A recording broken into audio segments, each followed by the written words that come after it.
A court in Delhi has extended the judicial custody of Sahil, who had brutally killed his girlfriend a few days back.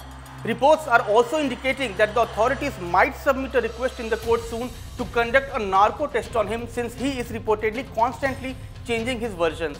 In this video, we explain this narco-analysis test and other such lie detection tests for you that are resorted by the law enforcement agencies to get to the bottom of something.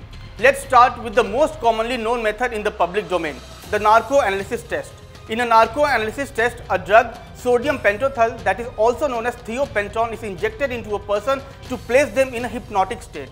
Sodium pentothal is also generally referred as truth serum.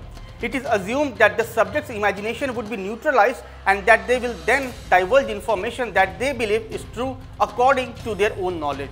This test is only performed in the presence of a psychologist, investigating officer or forensic expert. It is said to be a viable alternative to other well-known third-degree treatments used by investigating agencies.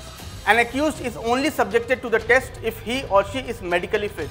The dosage is determined by the patient's age, gender and other medical conditions. A vital aspect of this test is that the dosage must be precise, because the incorrect amount prescribed can result in coma or even death. Narco-analysis was first used in India in the Godhra case in 2002. Then, 1 year later, Abdul Karim Telgi, the main accused in the stamp paper scam, was made to take this in 2003. The two main suspects in the infamous Nithari serial killings were also subjected to a narco-analysis test in Gandhinagar, Gujarat. Ajmal Kasab was also made to undergo this test. Most recently, Aftab Poonawala, the accused in the Shraddha Walker's murder last year, was also made to undertake this test. Now, this test is very different from a polygraph test. A polygraph test is based on the assumption that physiological responses that are triggered when a person is lying are very different from what they would be otherwise. A polygraph is a machine that records poly, that is multiple signals from sensors on a single strip of moving paper, that is graph. Instruments like cardio cuffs or sensitive electrodes are attached to the person, and variables such as blood pressure, pulse, respiration, change in sweat gland activity, blood flow, etc. are measured as questions are put to them. A numerical value is assigned to each response to conclude whether the person is telling the truth, is deceiving or is uncertain.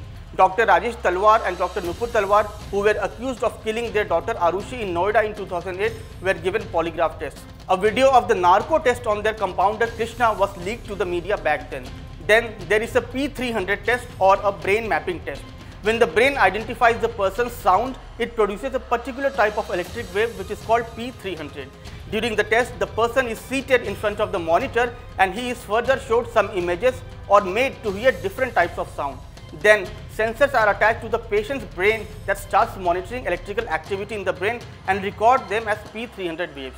The P300 electric wave is generated only if the person carries any link with the stimulus, that is pictures or sounds. However, none of these tests are completely and 100% accurate. So the question that now crops up after knowing these tests is this: are these types of lie detection tests completely legal or illegal in India? The Supreme Court in 2010 had ruled that no lie detector tests should be administered except on the basis of consent of the accused. Those who volunteer must have access to a lawyer and have the physical, emotional and legal implications of the test explained to them by police and the lawyer.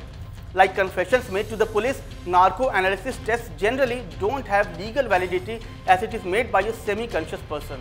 The court may, however, grant limited admissibility after considering the circumstances under which the test was obtained. It all depends simply on case-to-case basis, and there is no general rule of admissibility for any of these tests. These tests only give a semblance of strength to the prosecution and the police, but they are not considered to be clinching evidences in any court of law. These were the most important information about these different types of lie detection tests. We hope you would like this new video. Thank you so much for watching.